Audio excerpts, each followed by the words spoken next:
So, ang nangyari, walang reverse, walang kinta, walang first, second.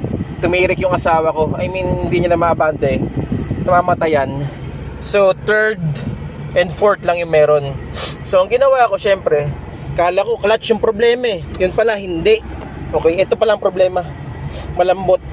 Ito ay Suzuki Alto K10. So, ang ginawa ko, kinuha ko yung tornilyo. Ayan, binaklas ko yung isang tornilyo dito. Yan, tornilyo dyan. Saka, tornilyo sa kabila. Ito yun, itong dalawa. Hindi ko na na-vlog kasi, yeah, syempre emergency eh. Tapos, pagkat mababaklas mo yan, mababaklas mo na ng ganyan yan, oh. Ayan. Tatanggal mo na ng ganyan yan. Ipwesto mo na lang ng ayos. Ang nangyari, basag yung nabasag yung pinaka-bushing niya. So papakita ko sa picture. Yan. Ngayon diskartehan ko. Dahil basag at yung orderin pa kailangan gamitin yung sasakyan. Ang ginawa ko, ito yung nabasag eh. Yan. So ang ginawa ko ay yan, kung makikita nyo na malapitan, nilagyan ko ng alambre. Ito kasi yung sa first eh. Tingnan nyo to ha. Ayan. Ito yung sa ayun o. Ayan yung sa primera, segunda, tercera, kwarta.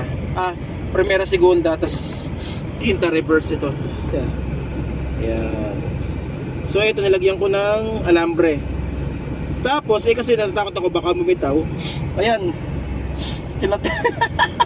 Tinatag ko na sandamukal na cable wire. Pag hindi ba naman bumitaw pa yan, nasandamukal yan. Kung sakaling bumitaw yung isa, at least meron pa mga ano.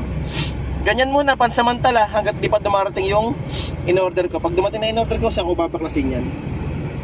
Yan, saan ko babaklasin yan? Yan, sandamukal na cable wire yan. Okay. So yun lang, dito ko kinabit sa handle. Yan, sa handle. Kasi ito, hindi abot eh, maliit lang eh. Sa ganyan ginawa ko. Sandamukal na cable wire. Yan. Yan lang muna yung diskarte, dini-IY ko muna. Okay, DIY para sa walang reverse. Yan. So yun lang. Balik ko na.